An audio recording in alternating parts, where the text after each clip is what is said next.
anti Meitei hatred unity nema Meitei hat se haina na bagi damak ta punba yuwane moi masel ama oinina separate se phajana tan se haiba yu wakhal lon da punba na chate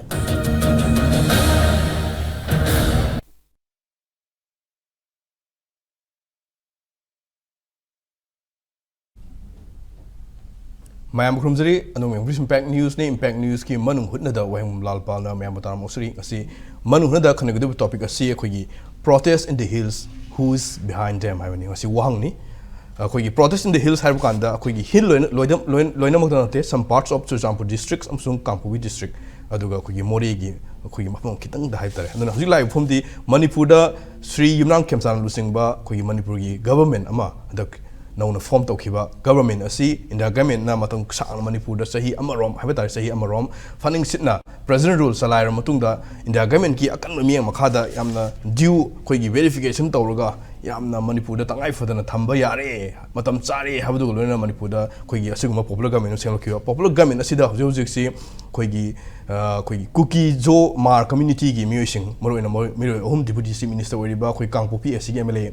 nemsa kipgen aduga timpai mung SC MLA khoi ngur salung sanati amsung susampur SC MLA LM khokti hariba MLA home asisu hariba Manipur gi anubo popular government sembo sida yaw gi pot lakpa even hanak pangthok ki assembly session paw ta makhoi si khoi gi virtual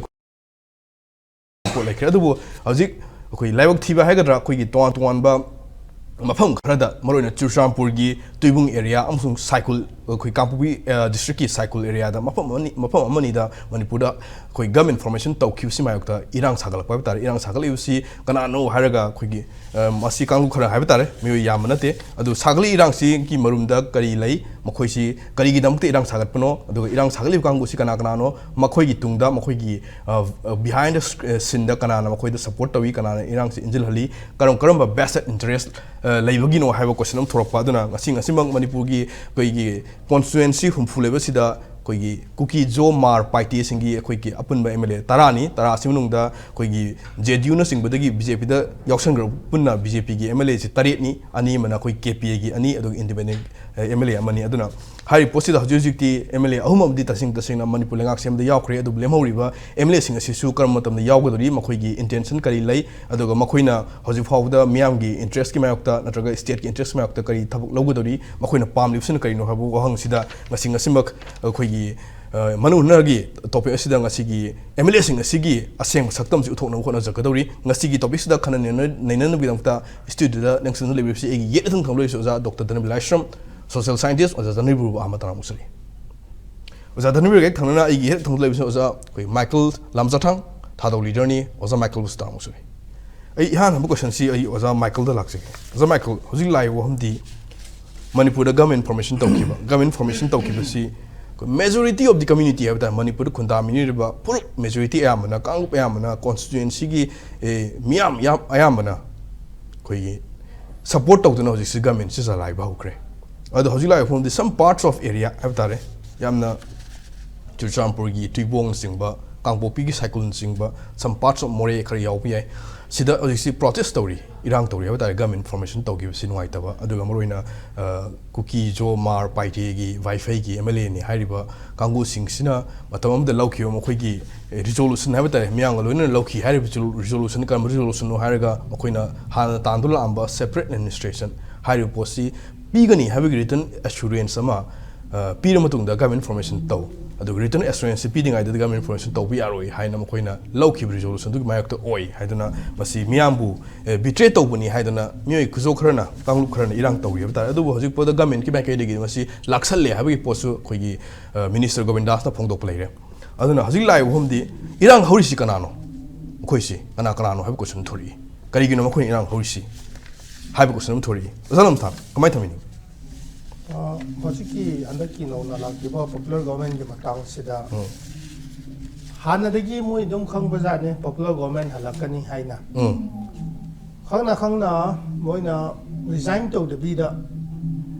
Maramdi, BJP, na majority Pibinina, popular government, Salakani, I was a Hana Moina resolution, Amasema, Kari resolution, no Aita, Radi. Aiba written assurance ama PO Ibaneba. Karamba kari aiba no. Suspension of operation agreement natana atokpa platform sida any kind of negotiated political settlement se toroi haibagi pot so fajana mayek sengna thamkhre ba adugi su Manipur integrity kaidabida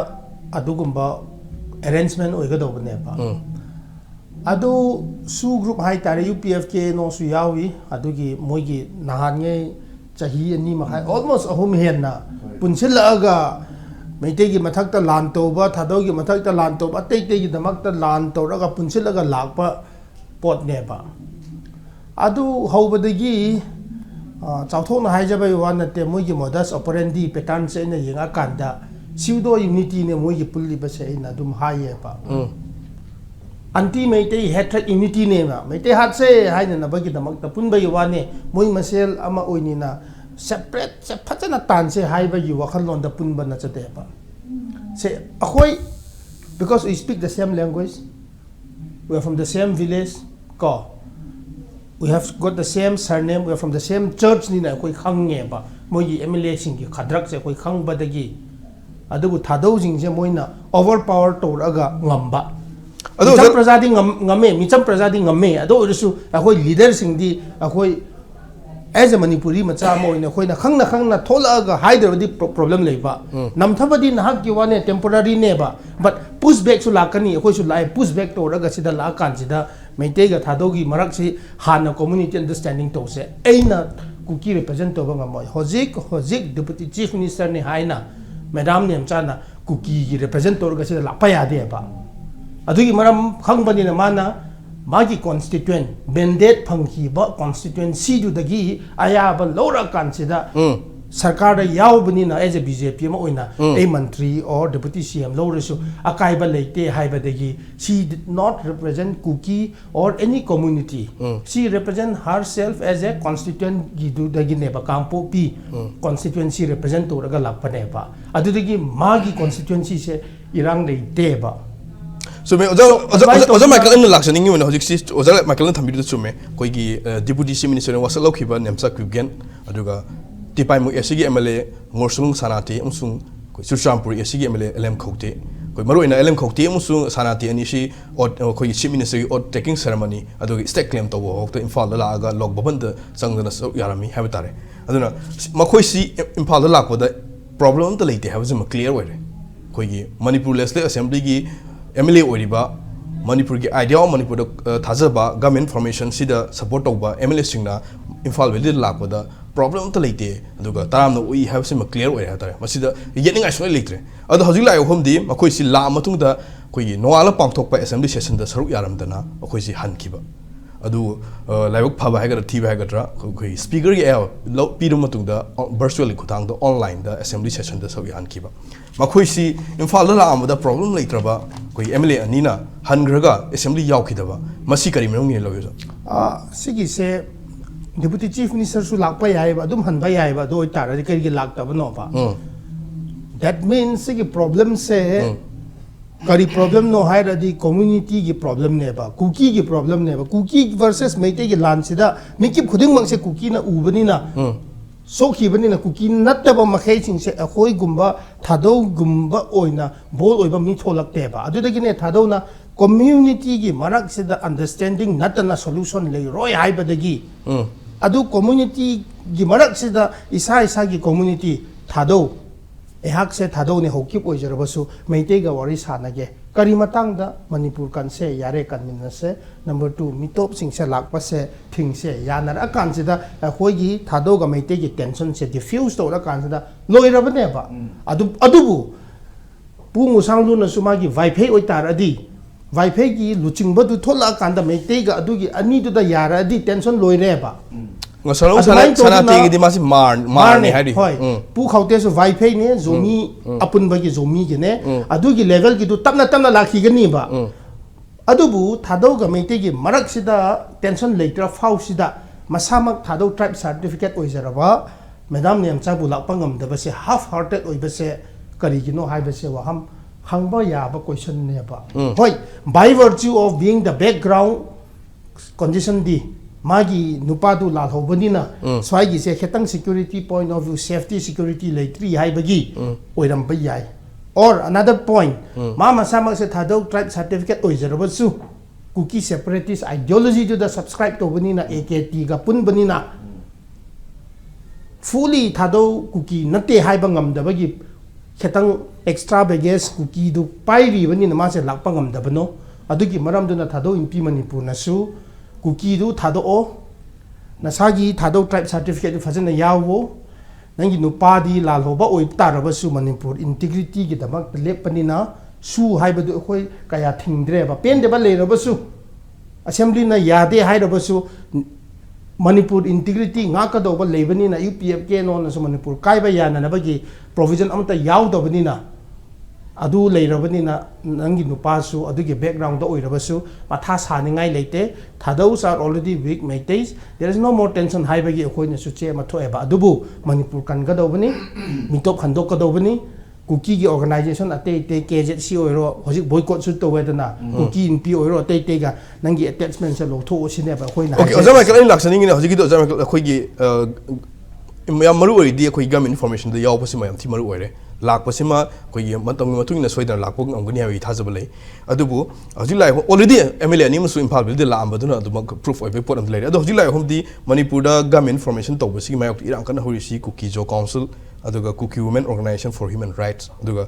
ITLM uns keso ne mafam koi gi tuibonga koi gi cycle yam kan hori si haidibe organization singi mi makha da hai tare adu lai hom di koi gi MLA ahum amadi gam information da yam na phone na support tawre adu MLA tare amasi koi support tawri ran tra tawtri ra haiba chamam na wam yam na thaman ba adu sigi posida azam makil gi mi eng da kamai le nate swai gi matang sida house gi legislative assembly gi da house gi speaker gi role yam chawna leba hojik hai popular government hai adi independent KPA ni su yawe ba moi gi sitting chat to yinga kanda ruling gi sita right ta dum le ri ba ko media da che social media da viral oiba gi basis to the house gi da assembly gi da sitting chat arrangement to go do pot na te ba officially moi se ruling party da yauri ba adugi maram de moi se contact to hi bane ba aduga BJP taret manung sida imphal da lakpa lakte ba mantri oiba oida ba to ba loi namak se popular government sida yaw bane ba so ai mata we hai na saw ba gira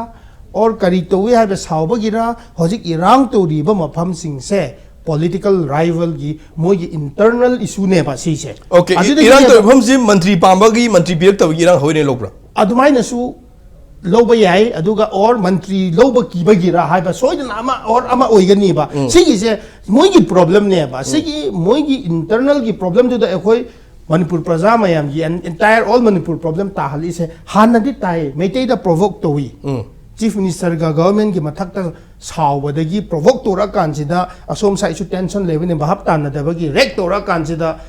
it escalate to level of communal conflict neba hojik di adugi popular government sim ringai mamang da kayarak tolbung da bom kapsille saiton da kaino kapsille bom id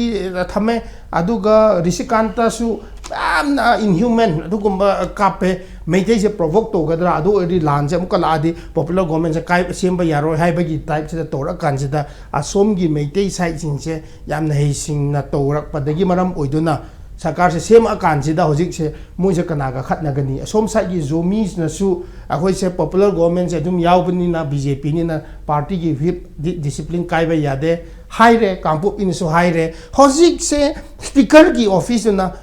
assembly se at least online so champuri DC da VC thambiye arrange to be kargi laktaba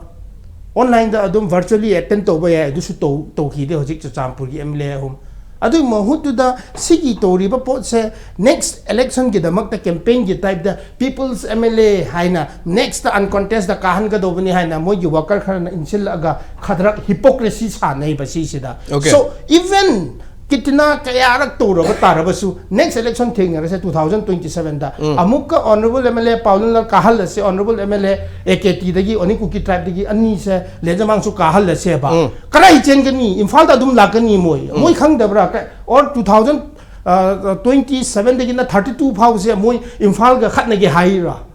haiba question ama laiba so sigi tori ba pot se moina political gain gi damakta praja mayam se mislead to khibane it is their responsibility to control their constituency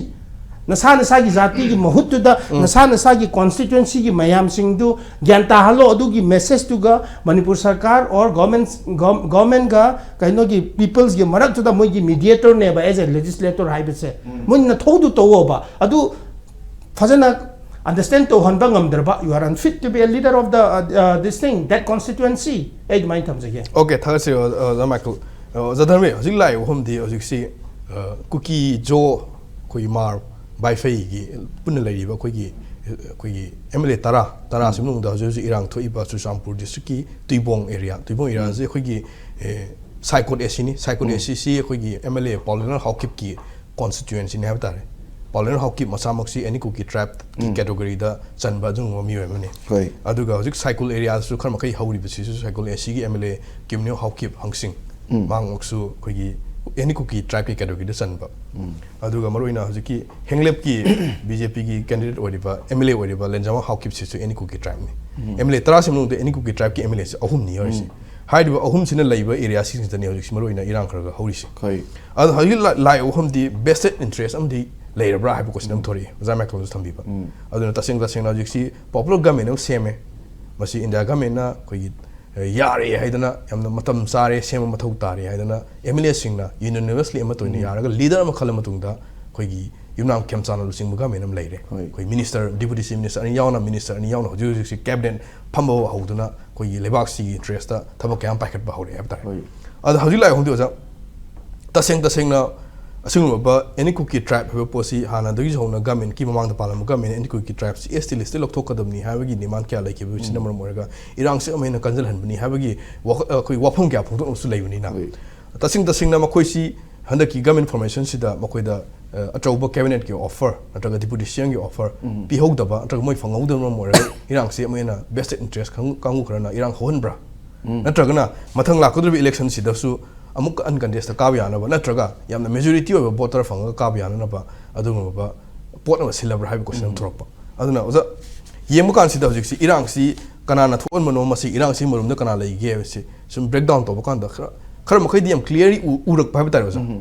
matam da khoina do ngang na la ko pot si hojik ti maximum sing ya ta ano ga me la kan sida di aduna oza akoina hojik si ano ga men sida zu min akong oibe ya ba makoi si already irang si khanga ga lerabani adubu khara hena makoina tabuk ki peace normal si porna thawk priority piraga IDB singi resettlement the priority piraga thawk hona gani habani na peace normal si porna hona consider kari to mathuk tai kamai to sangsal lagadi khoi gi solution si porpia kamai resolve to buni habuni oda dan bi kamai thamini lachan magi hojilai ba trend si de khoina yamna negative oina yengusu lali aduga negative oni ngangosu yadre maramdi yamna phaba matam ma lai ko another change amma khoinu ureisi each of the group maitai ju adegidi asongi jinau singi marakta ju who is the ultimate loser ba question je hangne khale who is the gainer who is the loser ko kupna yenguradi 100% akhoi ju mangi moi ju mangi atong bam ta yaude because that is the suicidal war ko si maitai na hana khangi maitai na hana khangbu da yam nganna mayam ji lak pi ai have si open up to gre kuire ko aduga asom da su tapna khangakpa ama ade ani subada asagi akhoi gi sum sondar pagi matungina leirammi ba kuki kangbu nachada ba haitare ne se mar wegera jo wegera thado wegera paiti wegera ko moi gi marak ta gi su si gi ji khara wakhamji la aga jik se positive thinking leiba aduga swaina lakpagi mong sida leire aduda suk ya yaroi da kangmu mi yauri ba aduni lalbana hangmudu mari leina reise ko kudamoina any cookie tribe harsi ko hoji lalpana ju tak pigre ngasi gi ngarang thoiba singse ayamba khoi mafam loina bakta hekta hard and soul separate mission gi damakta irang kanna to bunatreba except hoji hariba any cookie tribe in a Kambu Sindugi, muting in Mafum Ayam than never Torisico. Adai do the ne, Mayamna, even MP Nazu, some vested interest, Labor Kambu, Karnato, Uniga Harido. Adai do the de Quina, vested interest to Kaino, Luina, Lady Pochida, Quigi, Karatari, Pixinava, Kangu se Kudamoina, 산 사직 lâu 짜바도 로이 푸야 되잖아. 산지나 lâu 짜래나 하르가 살루트모 로이 푸르데 거기 저 생문나 대봐. lâu 짜리부터 좀 칼라가 푸범 짱이잖아. 아다이 두고이라디 거기 산 매암도디 말할 레이트잖아. Like the same way, hoje koina best interest kai no yengkanda. Hoje any cookie tribe hariba sineba yam kanna akhoi illegal immigrants support torga lerise. Kari noida Iran to iba mayam jingji loina baksi illegal immigrants sigi moida deportation torkada ba khot kadokba degi kudamoina tongan ba magi mayam lokhalakani gaina hainarise. Detention, deportation gaina hainarise si kanji hardi Iran ji sum permanent torga leining bagi pot yam chauna leiba adu natragana tongana leigragadi problem ta leigidra tongana leibadu ngamdragadi sigisi permanent torga sum thambagi pot ama leining bagi mongji mami yam chaung taiba hoji harise hekta ngarang na thoiba pot sidagi sarkar semedagi sumyeng kanda dok launa urisi hojiki any kuki tribe ta leiba MLA sing ayamba oidoineba aduga tanja sida mu sida vested interest to drug kisu leire ko irang hoge di pisa darkar lei pisa du phangge hardi swaina pisa am lakpa ya ba drug ki krege sidi khara tawbu leptana tawtare adu ju dum leirni aduga amana yamaroina sai haibadu ju sai panbir ju chumbaleba kainoida se khoigi nexak genda deputy CM pi ba haise historic oiba kaino mani akhoi manipur da nupina deputy CM oiba isidi leitri da nago tungda le kadra le roidra da ju khangde na tra ada after all mari thadau ne da thadau ni ado thadogi ichinau sing sengna dum haire na sengna dum haire di se mana magi thadau represent tawjaraga magi kendra gi represent toroga khoi makel ju haidana madi adugi people representative oibenina moigi mauchina thabak tawisi madi masan tabne ba mane hausi lai wo hamdi khoigi tepai mu assembly constituency MLA morsul sanate gi maikai de gi di mak na phongdok leibse hoji government information de yauraga leibi issue si gi solution si porkadabni khoigi solution si table da famina wari chanara porkadabni nongmaina violence na solution propunga moi have posema yam strong way yam phaja wafam phongdorpa aduga loina mak pu support toba backing toba mayam thore have tare aduga mak na government information de yaw ki si mak ki constituency gi miyam ga khanar matungda miyam gi yauraga government information de support tobuni have posem thamba aduga loina mahong da support tobugi phongdori besti means khoigi lupsi ITAC haidana Indigenous Tribal Advocacy Committee haidana Farzolong sung koi Jiribam district ki tribal sing am tare akoino har pose koi gi hariba constituency ki MLA ngorsolong sanate da koi kian khan ba threaten to ba ma ki property da damage to no honar ba sigum to bigano si yaroi si to ta ga di koi tribal community da koi da respect to ba koi kai khum na ba mangan na hona ba do ma thawong mo ne logni ha pot lak pani na hoi si pumna mak akoina irang ri support to de ba se ma mek sing ha ta ba aduna hojik lai hom di smai to dana oza hojik thambiram ba koi thado community gi MLA mo ri ba nemsa ku gen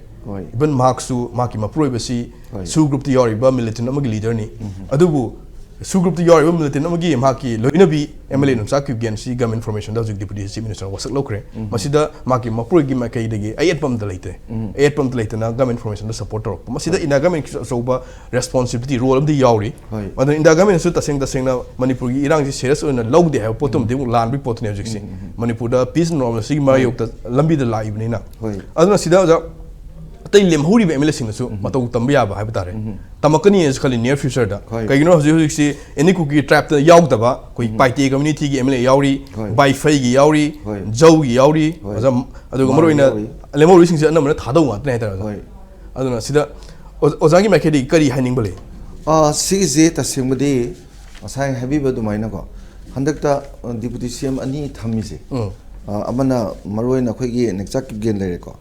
amana losidi khole ko si manipur da koi triethnic sigi kangu ji represent to wise lura kan du da dait loningai oibagi duma phajan thame sidi yam phajaba keno hoy appreciate to ko aduga saigi haibi ri dumaina lalpal na ko saigi neksak gena deputy CM lori se मागी नुपासी याम हेन कनबा मोगी underground outfit की लुचिंग money को माने यादगदी मांग हम पोंते अदो understanding अमा लेरमनी अमना आइन की वांग बदा तो पोनी अमना within the frame of the constitution work तो बनी अनि दु मागी तोंगान तोंगान बा लाइन दा याम हेना लिबरल होइना येंगनबा याबसु लै अदुगी सिंगोन दा सु ग्रुप सी इंडिया गवर्नमेंट कंट्रोल तो वे हाबसम उब्रा अदुमक सु लै सु ग्रुप सु मसाना सु लेदि कंट्रोल दि तवरनी दना तवदबदु द प्रॉब्लम लै बेवाने बा तवरमनिना कना निसाकिब गेना थोलपसु किसु कायदे दना अदुगुंबगी पोतुम लैरेको अदुगा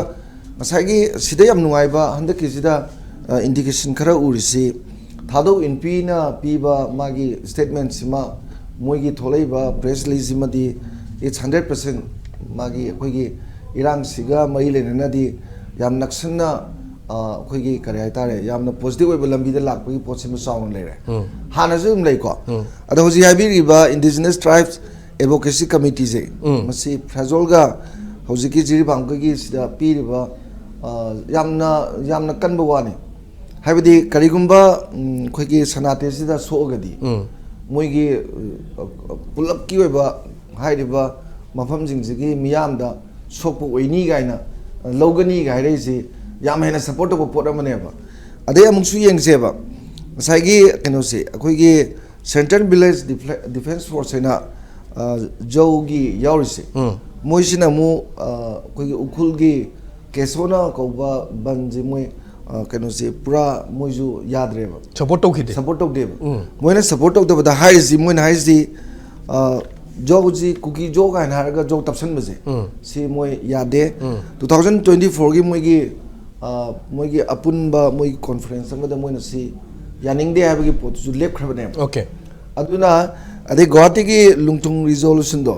अदुजु मोय यावदे सिने अदुगा तौरिबा पोत मयाम जिंगसिदि लालपाल रिटर्न एश्योरेंस पियो हाइबा मोगी लुंगथुंग रिजोल्यूशन दो अदु यावदे अदु लुंगथुंग रिजोल्यूशन दुगी मतुंग इननी दना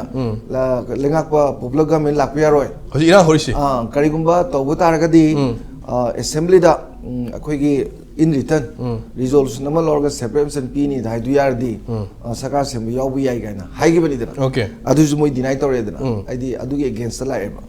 अदुना लैरिबसिदा लोइनमक सियंगा मारगी ओइरो पाइतेगी ओइरो जोगी ओइरो अदगिदी अखोगी वाइफाईगी ओइरो ख्वाइदगी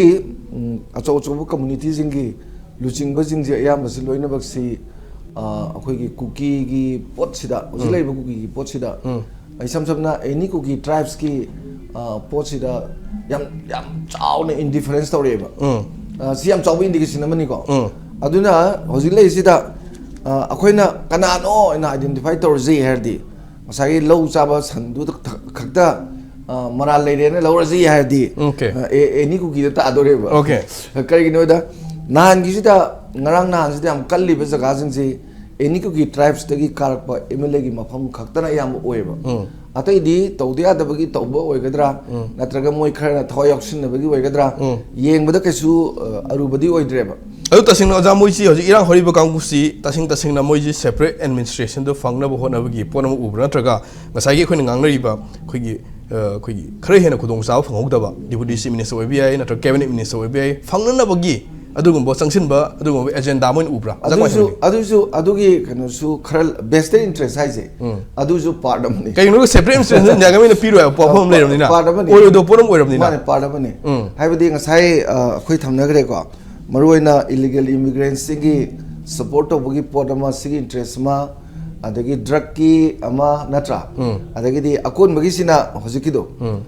करिगुम कांदमसी मोइना मिनिस्ट्री की होजिसे ट्राई थोइनी मनुंग मंगा सखरे तरे लेहौरीदना सुमद्रा तरे लेहौरीसिदा अखोइगी अतोपा सिंग कम्युनिटी सिंगदा पीनिंगाई ओइबा याम लेरिको हाइबदी कुकी माइकेदमा पीबा यारी नागादसु पीबा म यारी इवन मुस्लिम कम्युनिटी मग डिमांड तोबो लेरि कंपलसरी पीबम थोइन खाली अदुमतदा मरी मुंग लेमिनी मरी दुना मु हानगी सीनियर मेंबर सिंग MLA सिंगदा पीबजु याइदना अदुदा अदुगुंबगी फंगनबा आइदि मरुइना लेरिबा हजिकी इरांग सिदा चोचांपुर जाम इंटरेस्ट ले ꯆꯨꯔꯆꯥꯟꯄꯨꯔꯅ ꯏꯟꯇꯔꯦꯁ ꯂꯩ ꯁꯦꯄꯔꯦꯠ ꯑꯦꯃꯤꯁꯟꯁꯨ ꯁꯤꯒꯤ ꯄꯣꯠ ꯅꯠꯇꯕꯗꯅꯦ ꯃꯣꯏꯁꯨ ꯃꯣꯏꯒꯤ ꯃꯤꯅꯤꯁꯇꯔꯒꯨꯝꯕ ꯑꯃ ꯌꯥꯝ ꯆꯥꯎꯅ ꯄꯥꯝꯕꯒꯤ ꯄꯣꯠ ꯂꯩꯅꯦ ꯈꯜꯂꯦꯕ ꯑꯗꯨꯒ ꯏꯔꯥꯡꯁꯤ ꯈ꯭ꯋꯥꯏꯗꯒꯤ ꯆꯥꯎꯅ ꯊꯣꯛꯏꯁꯦ ꯆꯨꯔꯆꯥꯟꯄꯨꯔꯅꯤꯗꯅꯀꯣ ꯑꯗꯨꯅ ꯑꯩꯅ ꯈꯟꯖꯕꯗꯗꯤ vested interest ꯍꯧꯖꯤꯛꯀꯤ ꯄꯣꯠ ꯃꯌꯥꯝꯁꯤ ꯑꯗꯨꯝ ꯑꯣꯏꯅꯤ ꯑꯗꯨꯕꯨ ꯌꯥꯝ ꯐꯕ ꯏꯟꯗꯤꯀꯦꯁꯟꯗꯤ ꯇꯣꯉꯥꯟ ꯇꯣꯉꯥꯟꯕ ꯑꯦꯅꯤ ꯀꯨꯀꯤ ꯇ꯭ꯔꯥꯏꯕꯁꯇ ꯌꯥꯎꯗꯕ ꯃꯌꯥꯝꯁꯦ ꯃꯁꯤꯅ ꯍꯧꯖꯤꯛ ꯑꯩꯈꯣꯏꯒꯤ ꯔꯤꯌꯦꯂꯥꯏꯁ ꯇꯧꯔꯛꯏꯁꯦ ꯔꯤꯌꯦꯂꯥꯏꯁ ꯇꯧꯔꯛꯄꯒ ꯂꯣꯏꯅꯅ ꯃꯥꯅ ꯑꯩꯈꯣꯏꯒꯤ ꯍꯧꯖꯤꯛ ꯂꯥꯛꯏꯕ ꯃꯅꯤꯄꯨꯔꯒꯤ ꯍꯥꯟꯅꯒꯤ ꯀꯟꯗꯨꯁꯤꯞ ꯑꯦꯠꯃꯣꯁꯐꯤꯌꯥꯔ ꯑꯃ ꯂꯥꯡꯅꯕ ꯍꯣꯠꯅꯕꯗ ꯀꯣꯔꯄꯣꯔꯦꯁꯟ ꯄꯤꯔꯛꯄꯒꯤ ꯃꯃꯤ ꯇꯥꯔꯛꯏꯁꯦ ꯑꯗꯨꯒ ꯃꯤꯠꯌꯦꯡ ꯑꯃ ꯇꯨꯡꯒꯤ ꯌꯦꯡꯕ ꯍꯧꯔꯛꯏꯁꯦ ꯃꯁꯤ ꯃꯥꯡꯍꯟꯕ ꯐꯠꯇꯦꯅ ꯈꯜꯂꯦꯕ ꯃꯥꯡꯍꯟꯕ ꯐꯠꯇꯦ ꯑꯗꯨꯅ ꯑꯩꯈꯣꯏꯅꯁꯨ ꯉꯁꯥꯏꯒꯤ ꯔꯤꯌꯦꯂꯥꯏꯁ ꯇꯧꯗꯅ ꯍꯥꯟꯅꯗꯒꯤ ꯑꯩꯈꯣꯏꯒꯤꯗꯤ ꯑꯦꯅꯤ ꯂꯥꯛꯄ ꯈꯣꯠꯄ ꯀꯩꯁꯨ ꯂꯩꯈꯤꯗ꯭ꯔꯦꯀꯣ ꯑꯗꯣ ꯆꯤꯡꯒꯤꯁꯨ ꯑꯗꯨꯃꯥꯏꯅ ꯃꯔꯨꯑꯣꯏꯅ ꯀꯨꯀꯤ ꯏꯆꯤꯟ ꯏꯅꯥꯎꯁꯤꯡꯒꯤꯁꯨ ꯁꯤꯒꯤ ꯋꯥꯈꯜꯁꯤ ꯈꯟꯕ ꯍꯧꯔꯛꯏꯁꯦ ꯐꯖꯅ ꯍꯥꯏꯔꯒꯗꯤ ꯃꯁꯤꯡ ꯌꯥꯝꯃꯛꯇ꯭ꯔꯕꯅꯦꯕ ꯁꯤꯒꯤ ꯑꯦꯒꯦꯟꯁꯇ ꯂꯩꯔꯤꯁꯦ ꯑꯗꯨꯅꯦ ꯍꯧꯖꯤꯛ ꯃꯅꯤꯄꯨꯔꯒꯤ ꯃꯤꯌꯥꯝꯅ ꯄꯤꯛꯁꯟꯅ ꯎꯔꯒ ꯌꯦꯡꯕ ꯍꯧꯔꯛꯏꯁꯦ ꯃꯁꯤ ꯌꯥꯝꯅ ꯑꯐꯕ ꯈꯨꯗꯝꯅꯤ ꯑꯣꯖꯥ ꯑꯗꯨꯒ ꯂꯣꯁꯤ ꯗꯤꯈꯣꯅꯁꯨ ꯃꯥ ꯀꯥꯡꯄꯣꯛꯄꯤ ꯆꯠꯂꯒ ꯑꯇꯩ ꯀꯨꯀꯤ ꯇꯥꯕꯁꯤ ꯆꯠꯂꯒ ꯃꯥꯁꯨ ꯁꯥꯟꯇꯤꯒꯤ ꯂꯥꯛꯅꯕꯒꯤ ꯋꯥꯐꯝꯁꯤ ꯑꯩ ꯋꯥꯔꯤ ꯁꯥꯕ ꯍꯧꯅꯤ ꯈꯣꯠꯅꯤ ꯍꯥꯏꯕꯒꯤ ꯀꯃꯤꯠꯃꯦꯟ ꯑꯃ ꯄꯤꯗꯅꯀꯣ ꯃꯥꯒꯤ ꯑꯗꯨꯒꯨꯝꯕꯁꯤꯁꯨ ꯄ꯭ꯂꯁ ꯄꯣꯏꯟꯅꯤ ꯑꯗꯨꯅ ꯂꯥꯛꯏꯕ ꯄꯣꯠꯁꯤꯗꯤ ꯑꯇꯩ ꯅꯠꯇ꯭ꯔꯦ ꯍꯧꯖꯤꯛꯇꯤ ꯅꯣꯡꯃꯒꯤ ꯑꯁꯦꯡꯕ ꯁꯛꯇꯝꯗꯨ ꯁꯨꯝ ꯎꯠꯂꯛꯑꯦ ꯑꯁꯦꯡꯕ ꯁꯛꯇꯝ ꯎꯠꯄꯗ ꯉꯜꯂꯤꯉꯩꯗꯒꯤ ꯑꯩꯈꯣꯏꯅ ꯁꯤꯒꯤ ꯋꯥꯊꯣꯛꯁꯤ ꯂꯣꯏꯅꯃꯛꯅ ꯅꯠꯇꯦ ꯆꯨꯝꯅꯒꯤ ꯈꯔ ꯈꯛꯇꯅ ꯇꯧꯕꯅꯤ ꯍꯥꯏꯕꯁꯤ ꯁꯨꯝ ꯃꯌꯦꯛ ꯁꯦꯡꯉꯦꯗꯅ ꯃꯌꯦꯛ ꯁꯦꯡꯉꯛꯄꯗꯒꯤ ꯍꯦꯟꯗꯣꯛꯇꯅ ꯍꯧꯖꯤꯛꯇꯤ ꯀꯔꯝꯕꯅꯅꯣ ꯍꯥꯏꯕꯗꯨꯃꯨꯛ ꯁꯦꯡꯅ ꯇꯥꯛꯄ ꯉꯝꯃꯦꯗꯅ ꯑꯗꯨꯅ ꯑꯦꯅꯤ ꯀꯨꯀꯤ ꯇ꯭ꯔꯥꯏꯕꯁꯤ ꯂꯧꯊꯣꯛꯀꯗꯒꯤꯁꯨ ꯍꯣꯠꯅꯔꯤꯀꯣ ꯑꯗꯨꯒ ꯁꯤꯒꯤꯁꯨ ꯃꯣꯏꯗ ꯄ꯭ꯔꯣꯕ꯭ꯂꯦꯝ ꯂꯩꯔꯝꯒꯅꯤ ꯑꯗꯨꯒ ꯃꯣꯏꯗ ꯕꯤꯂꯣꯡ ꯇꯧꯕꯅ ꯑꯌꯥꯝꯕ ꯁꯤꯒꯤ ꯄꯣꯠꯁꯦ ꯌꯥꯝ ꯀꯟꯁꯤꯟꯕꯒꯤ ꯃꯑꯣꯡꯗꯧꯅ ꯇꯧꯕꯁꯦ ꯃꯁꯤ ꯑꯃꯅꯤ ꯑꯗꯨꯒ ꯑꯇꯩ ꯀꯝꯃꯨꯅꯤꯇꯤꯁꯤꯡꯗꯨꯅ ꯀꯨꯀꯤ ꯅꯠꯇꯦ ꯍꯥꯏꯕ ꯀꯨꯀꯤ ꯅꯞꯄꯣꯏ ꯍꯥꯏꯕ ꯋꯥꯈꯜꯂꯣꯟ ꯂꯥꯛꯄꯁꯤꯁꯨ ꯇꯣꯉꯥꯟꯕ ꯑꯃꯅꯦꯅ ꯑꯗꯨꯃꯥꯏꯅ ꯊꯝꯖꯒꯦ ꯊꯥꯒꯠꯆꯔꯤ ꯑꯣꯖꯥ ꯙꯔꯃꯕꯤꯔ ꯃꯔꯨꯑꯣꯏꯅ ꯍꯧꯖꯤꯛ ꯂꯥꯛꯏꯕ ꯋꯥꯐꯝꯗꯤ ꯃꯅꯤꯄꯨꯔꯗ ꯈꯨꯟꯗꯥꯃꯤꯟꯅꯔꯤꯕ ꯐꯨꯔꯨꯞ ꯀꯥꯡꯂꯨꯞꯁꯤꯡ ꯑꯗꯨꯒ ꯀꯨꯀꯤꯅꯤ ꯍꯥꯏꯅ ꯑꯩꯈꯣꯏꯅ ꯀꯃꯟ ꯑꯣꯏꯅ ꯈꯪꯅꯔꯨꯕ ꯑꯗꯨꯒ ꯍꯧꯖꯤꯛ MLA ꯇꯔꯥ ꯂꯩꯔꯤꯕ ꯀꯥꯡꯕꯨꯁꯤ ꯇꯁꯦꯡꯅ ꯀꯨꯀꯤꯅ ꯀꯅꯥꯅꯣ ꯋꯥꯏꯐꯩꯅ ꯀꯅꯥꯅꯣ ꯃꯥꯔꯅ ꯀꯅꯥꯅꯣ ꯖꯧꯅ ꯀꯅꯥꯅꯣ ꯍꯥꯏꯕ ꯄꯣꯠꯁꯤꯃ ꯃꯄꯨꯡ ꯐꯥꯅ ꯑꯩꯈꯣꯏꯅ ꯀ꯭ꯂꯤꯌꯔ ꯑꯣꯏꯅ ꯈꯪꯃꯤꯟꯅꯕꯒꯤ ꯇꯉꯥꯏꯐꯗꯕ ꯃꯇꯝꯗꯨ ꯌꯧꯔꯛꯑꯦ ꯍꯥꯏꯇꯥꯔꯦ